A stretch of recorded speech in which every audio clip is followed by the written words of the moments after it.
Hi there everyone, this is Scott Nicholson and I'm here at Board Game Geek Con 2011. This is a quick in-play video review of a very complex game, Trajan.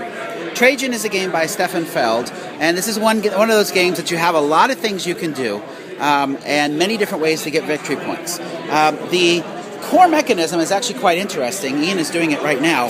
It's like the game Mancala. So what you do is you actually pick up all the pieces from one of your spaces and distribute them around the circle. So he's showing now that he picked up a bunch of pieces and he's showing where he put them out, and then whichever the last piece lands on clockwise is going to be the space that you trigger.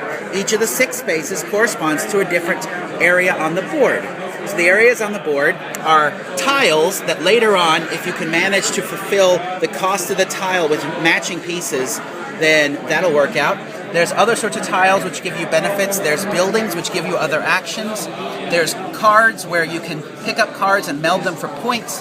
There's military where you can move around the map up top to get points. And there's getting votes in the Senate, which is another way of getting points and another way of getting bonuses. The game is very interlocked, meaning that stuff in this area can give you actions in this area, which can give you benefits down here, and so they all kind of interlock together. And you're managing that through this interlocking rondel system, or the Mancala system. And so that's interesting. We haven't seen that as a mechanism before. The trigger of the game happens as you move pieces around. The number of pieces you move moves you around this clock. Every time you go around the clock, you're going to flip over one of these tiles, and these tiles show you demand that the people have at the end of a year. When you've gone around 4 times, then you've reached the end of the year, and you go around 4 times 4 years, and you end the game. So there's a lot going on with this game. Let's actually chat with the players and see what they think about this. Hi there. Who are you? Chris. And tell me what you think about this game. I really like it a lot. I like this designer's games. This gives you a lot to think about. It's fun. Okay. And who do we have over here?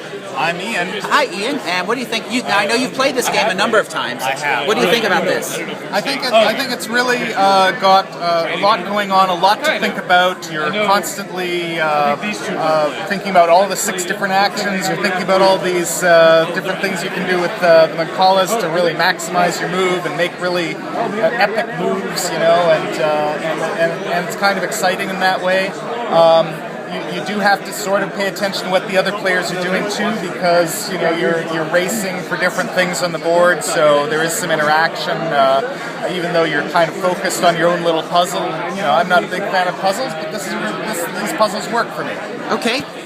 And I have to say that I'm actually enjoying this game quite a bit. I find that the puzzle activity is enjoyable for me. I find that I'm not really looking at what other people are doing. I'm sort of thinking about it, watching my own world. I understand you can unlock more by looking at more of what's going on. So I'm enjoying this game. There's a lot to it.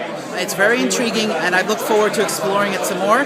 It's one of the more popular games here right now. You can't easily get it in the US. You have to order it. But if you like the Mancala puzzle, if you like one of these things with lots of stuff to do, I'd say to take a look at it. That's Trajan, and that's an in-play video review with Scott. Talk to you all later. Bye-bye.